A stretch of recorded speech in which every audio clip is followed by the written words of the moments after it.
As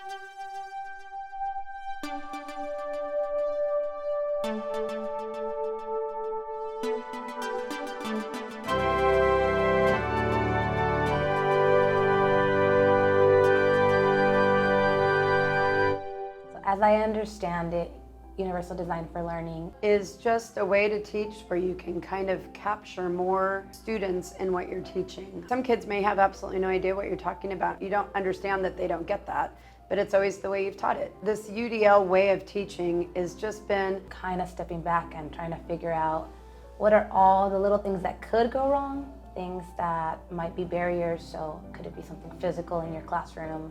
Could it be something that might trigger emotional reactions with your students? Any kind of barrier that's going to stop a student from being successful in your class.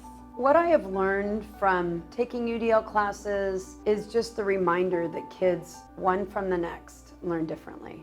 There are so many different angles that you can take to get to your end result. And that's like the amazing thing with what curriculum we're driving in UDL is that not everyone has to do the exact same thing in order to be successful. For example, in music, learning scales is like which process do you utilize to learn that scale and how does it make sense to you, not to the teacher, not to your colleagues, is how does it make sense to you, because ultimately you're going to own that knowledge. In the past, it might just be quiet and everyone's just studying their music, where now it seems that people are looking at their music and they're talking with their neighbor and they're kind of consulting and problem solving kind of on their own, and they're moving around. I think the biggest impact students have had implementing UDL is that if they're not really adamant about performing, they don't have to perform. They can come into my class and learn for the sake of learning, because if it's going to give somebody that much anxiety to be on a stage, what good is that bringing to that student's life? Because my job is to be a music teacher, not to teach them to be performers. You have to kind of get out of your comfort zone in the performing arts specifically, and that's such an unusual place for the kids of our society today to be in. I came across UDL not as a positive thing for me. Like, I bumped into those practices by accident because I was in a very unfortunate situation where I could not have a beginning, intermediate, and advanced group. It all came out of necessity. At some point somebody said, what you're doing is very valid and it's actually how kids learn. And I thought, wow, weird that I was here trying to just sort of create this band-aid solution, but it wasn't a band-aid solution, it was like surgery. And so it was really student-led the entire time. Whatever they were interested in, I just kind of rolled with that. And that is not something I normally would have done. Normally, I had a plan, that's what we do, we don't deviate from it. So UDL has really allowed me to kind of ease my control over my class.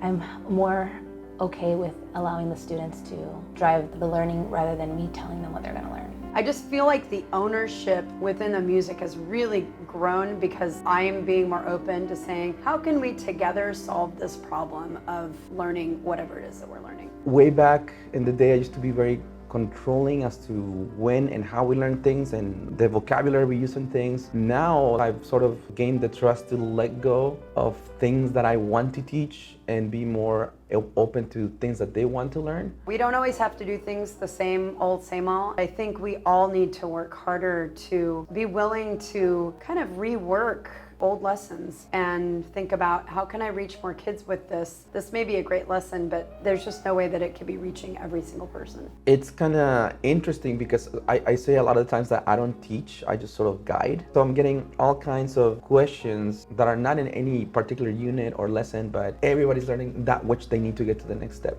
I think they're aware that it's okay to ask questions and it's okay to not really have an answer necessarily. They go, hey, this is not what I've learned, this is this, and they check and I go, yes, that is correct. So I'm always validating their learning, not teaching them, which is cool. It's not what a teacher wants, but it's what a student needs, right? They need a guide, not somebody that says, I know stuff. We want to give our students the chance to be creative in whatever way that's going to make them feel confident and that's going to make them successful. One of the impacts I've seen is the mentorship that's happening from the high school to the middle school, students holding each other accountable. We are currently working on aligning the intermediate schools with the high school so the kids know that when they come to the high school, they already have points, they've already earned some stuff that applies because it's all music, it's all the same subject. My version is not better than the other teacher's version, it's all the same concepts. It's just the importance that we know the concept. Doesn't matter how we learned it, right? That's UDL. We shouldn't get in the way of the students' education because our ego tells us that they have to learn a certain way. And I was very adamant about, no, teaching happens in this traditional way. And now after going through all this UDL and working with the colleagues at my site, I realized now students want to learn in different ways than when I was in school or when people were in school 50 years ago. It's changing, it's evolving, we have to evolve with it.